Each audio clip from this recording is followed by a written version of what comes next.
Selamat datang kembali sahabat Robinstat. Kali ini kita akan membahas tentang regresi Poisson pada data cross section dengan menggunakan aplikasi SPSS. Sebelum lebih lanjut, para sahabat dapat like, komen, dan subscribe terkait dengan untuk mendapatkan informasi video terbaru lainnya. Ya. Nah, regresi Poisson ini digunakan jika seorang peneliti menggunakan pemodelan sebab akibat dengan variabel dependennya berupa data cacahan, ya, data diskrit, data yang tanpa desimal, gitu ya, berdasarkan hasil hitung, misalkan jumlah suatu kasus, ya, atau misalkan dalam ekonomi itu misalkan jumlah hari terlambat, gitu ya, hari terlambat di dalam pelaporan. Nah, di sini dalam pemodelan ada satu asumsi di mana di dalam distribusi Poisson bahwa ekspektasinya sama dengan nilai variance-nya, nilai rata-ratanya sama dengan nilai variance-nya, disebut dengan asumsi equidispersion. Jika itu tidak terpenuhi, maka kita dapat menggunakan model negatif binomial. Seperti itu. Sebagai contoh, ini kita ingin tahu terkait dengan tipe rumah sakit dan jumlah pasien terhadap jumlah kasus operasi sesar yang dihitung dengan bilangan cacah 1, 2, dan seterusnya. Ya, kita akan langsung saja ke datanya. Kita bisa file open, ya. Nanti untuk data latihan ada di deskripsi dari video, ya. Oke, data kita pilih yang data si Poisson, data untuk regresi Poisson.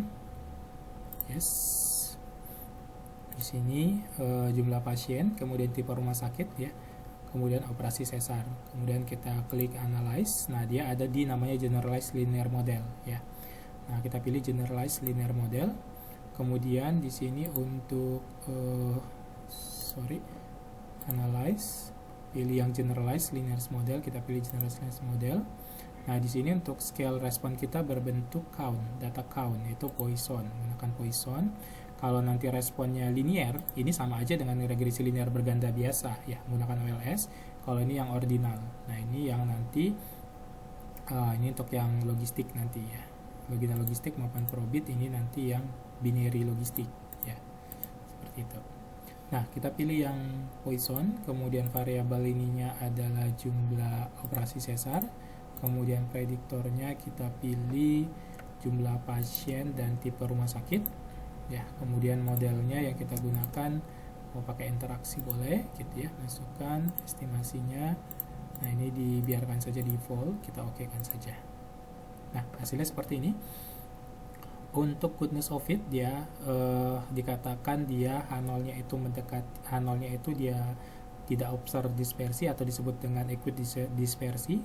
H1-nya dia akan mengalami over atau under dispersi. Nah, kalau kita lihat nilai deviance dibagi dengan degrad bebasnya, kalau dia mendekati 1, itu dia dianggap equidispersion, ya, atau kita cari nilai nanti probabilitas dari sini terhadap nilai chi-square dengan derajat bebas 17, ya. Kemudian secara uji secara serentak, uji simultan, dia mampu menjelaskan. Nah, ini signifikan, artinya bahwa jumlah pasien, ya, jumlah pasien dan tipe rumah sakit mampu menjelaskan jumlah operasi sesar secara bersama-sama. Nah, bagaimana pengaruh masing-masing? Kita lihat nih, jumlah pasien terlihat dia signifikan, kemudian tipe rumah sakit juga signifikan, ya.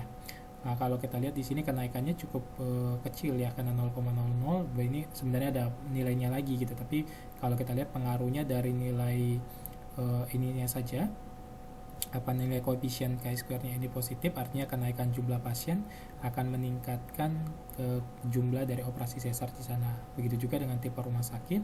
Tipe rumah sakit 1 atau tipe rumah sakit yang menjadi interest kita itu peluangnya 1,045 kali dibanding dengan si tipe 1 lagi, gitu ya. Jadi kalau tipe A itu tipe 1, yang satu lagi tipe 0, maka si A itu lebih besar peluangnya untuk mengalami operasi sesar. Nah, itu saja terkait dengan regresi Poisson. Sampai ketemu di video berikutnya. Terima kasih.